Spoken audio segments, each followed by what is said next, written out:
Hello, this is a video on how to graph absolute value functions. I'm going to do number 2 from the homework, so you can follow along. Okay, to graph any function, we're going to click on the y equals button up here in the top left-hand corner. If you get lost at any point or I'm going too fast, you can either pause the video or here's my key press history, so the keys that I've touched. You can view them here. Okay, so I click this y equals and I'm brought to this screen. We're going to type in negative absolute value of x minus 4. So the way we do that is we want to make sure we use a negative instead of a minus, and this is where a lot of errors can happen. So we're not going to write minus absolute value, we're going to write negative absolute value. So the negative sign is down here. So negative, and then to get the absolute value on an older calculator or the newer one, we're going to click math, and we're going to use the right arrow key to arrow over to number, and then ABS stands for absolute value. So at this point you can either hit 1 or you can hit enter to get absolute value symbols. So let's hit enter. And we want to plug in x. The x key is right next to the green alpha key. So I'm going to hit X, you can see the little X there.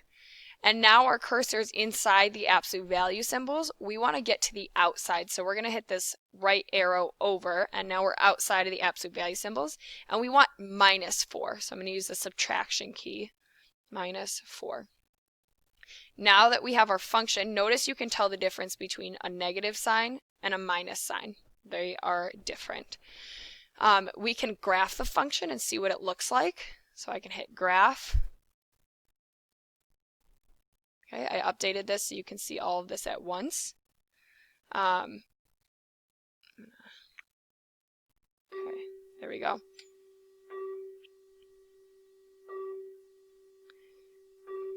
Okay, so here you can see the graph. If it's not showing up, your window might be a little messed up, so we're going to click on window.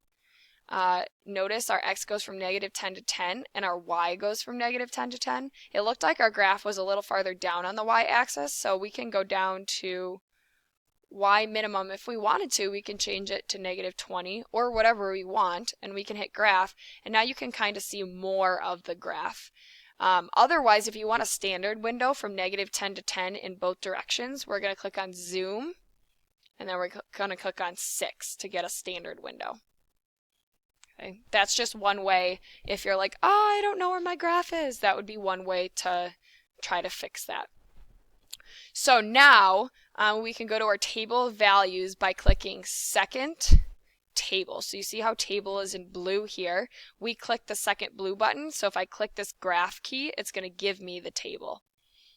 And here's our table of values. Now our vertex is going to be at 0, negative 4. So right now you can't see any symmetry. That's because this is where my vertex is at 0, negative 4. So if I arrow up, now I can see more values. And you can see that this is where your vertex is because you can see the symmetry in your y values. Right? The reason we have the symmetry is because an absolute value function is a V-shaped graph. So we have symmetry about the y-axis. Let's see. I think that's it. Okay, so if you need help, come in early or watch this video a couple times, and hopefully that will help you graph.